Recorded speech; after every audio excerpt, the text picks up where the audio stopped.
कोणी किती आपल्या विरोधात असला किंवा आपल्या पाठिंबा निवडणुकीमध्ये तर प्रत्येकजण प्रत्येकाला भेटणार आणि आपण प्रत्येकाचा आदर ही आपली संस्कृतीच आहे. लाईव्ही फॉर्म नाही घेतला, मला काय माहिती नाही.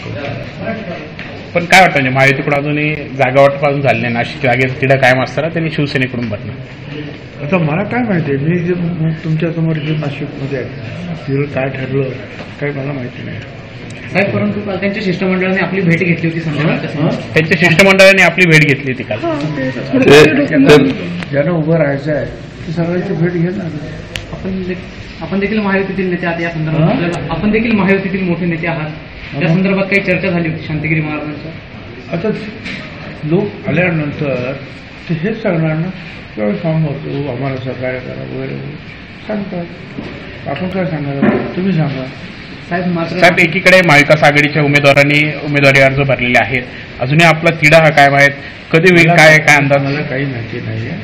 हा प्रश्न जे आहे तिथे शिंदे, फडणवीस आणि अजित पवार ते बसून सोडवतील, ते नाव जाहीर करतील, त्याला बघू. ते ज्यांचं नाव जाहीर करतील त्यांचं काम आम्हाला सगळ्यांना करायचं आहे. ओके. बाकी तोपर्यंत जे आहे सर्व लोक येणारच, विरोधी पक्षाचे येणार, ज्यांना वाटतं की शिवसेनेचं ते मला मिळणार ते. आता कोणी किती आपल्या विरोधात असला किंवा आपल्या पाठिंबा निवडणुकीमध्ये तर प्रत्येकजण प्रत्येकाला भेटणार आणि आपण प्रत्येकाचा आदर ही आपली संस्कृतीच आहे. साहेब नाशिकच्या जागेवरून तुम्ही नाराज आहे म्हणून इतर ठिकाणी प्रचाराला जात नाही अशी चर्चा आहे. चली हां. देश विदेशातील प्रत्येक घडामोडींचे लाईव्ह अपडेट मिळवण्यासाठी आता साम टीव्हीच्या सर्व सोशल मीडिया प्लॅटफॉर्मला लाईक, फॉलो आणि सबस्क्राईब करा.